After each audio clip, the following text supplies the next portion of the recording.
For example ഞാനിപ്പോൾ സംസാരിക്കുമ്പോൾ എൻ്റെ ബ്രെയിൻ എൻ്റെ നാക്കിനോട് പറയാണ് സംസാരിക്കൂ. അപ്പോൾ എൻ്റെ നാക്കും ഈ ഭാഗത്തെ പേശികളും വർക്ക് ചെയ്യുന്നു, ഞാൻ സംസാരിക്കുന്നു.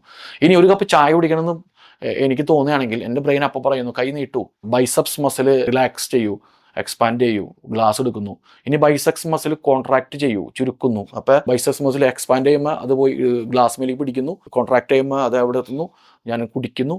ഈ ന്യൂറോ മസ്കുലർ സിസ്റ്റം കൂടിയിട്ടാണ് നമ്മുടെ പ്രവർത്തികളൊക്കെ ചെയ്യുന്നത്. ഞാനിപ്പോൾ നിൽക്കുന്ന എൻ്റെ ബ്രെയിൻ എൻ്റെ മസിൽസിനോട് പറഞ്ഞു നിൽക്കുക എന്ന് പറഞ്ഞേക്കാണ്. പെട്ടെന്ന് അതുകൊണ്ടാണ് നിങ്ങൾക്ക് എല്ലാവർക്കും അറിയാം, ഒരു വ്യക്തി ബോധം പോയെന്ന് സംഭവിക്കുക, ആ മനുഷ്യൻ വാഴ വെട്ടിട്ട പോലെ വീഴും. ആളുടെ ഹാർട്ടൊക്കെ വർക്ക് ചെയ്യുന്നുണ്ടാവും, മറ്റുള്ള പരിപാടികളൊക്കെ നടക്കുന്നുണ്ടാവും, പക്ഷെ ആളുടെ ബ്രെയിനും മസിലും തമ്മിലുള്ള കണക്ഷൻ വിട്ടുപോയി, ന്യൂറോ മസ്കുലർ സിസ്റ്റം ബ്രേക്കായി. അപ്പോൾ സ്കെൽറ്റൽ മസിലിൻ്റെ പ്രധാന ദൗത്യം എന്ന് പറയുന്നത് ചലനം. രണ്ടാമത്തെ ദൗത്യം എന്ന് പറയുന്നത് ഈ ശരീരത്തിൻ്റെ ശക്തി, അത് മസിലിൻ്റെ ശക്തിയെ ആശ്രയിച്ചിരിക്കും. അപ്പം നിങ്ങൾ ചോദിക്കും, ഈ ഉള്ളിലുള്ള ബോണിന് ശക്തി ഇല്ലേന്ന്. ഉള്ളിലെ ബോണ് നമ്മുടെ ശരീരത്തിന് ഷേപ്പ് തീരുമാനിക്കുന്ന നമ്മുടെ ബോണാണെങ്കിലും ബോൺ മാത്രമായി നിങ്ങൾക്ക് എല്ലാവർക്കും അറിയാം, അതൊരു ആടിക്കളിക്കുന്ന വളരെ ലൂസായിട്ടുള്ള സാധനമാണ്.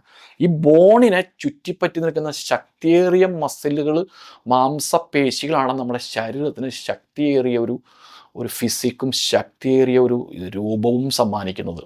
അപ്പം നമ്മുടെ ശരീരത്തെ നമുക്ക് വേണമെങ്കിൽ ഒരു കോൺക്രീറ്റ് ബീമിനോട് ഉപമിക്കാം. ഏറ്റവും നല്ല ഒരു എക്സാമ്പിൾ അതാണ്.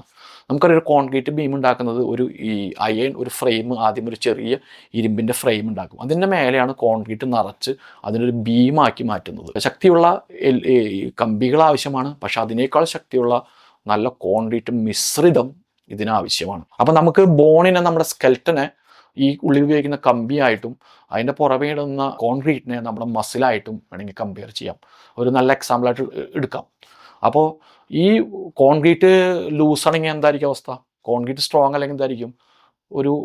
ഈ ബീം ഉപയോഗിച്ച് ഒരു ബിൽഡിംഗ് താങ്ങി നിർത്തുകയാണെന്ന് വയ്ക്കുക, അല്ലെങ്കിൽ ബിൽഡിംഗ് സ്വയം, ആ ബീം സ്വയം നിൽക്കണമെന്ന് വയ്ക്കുക.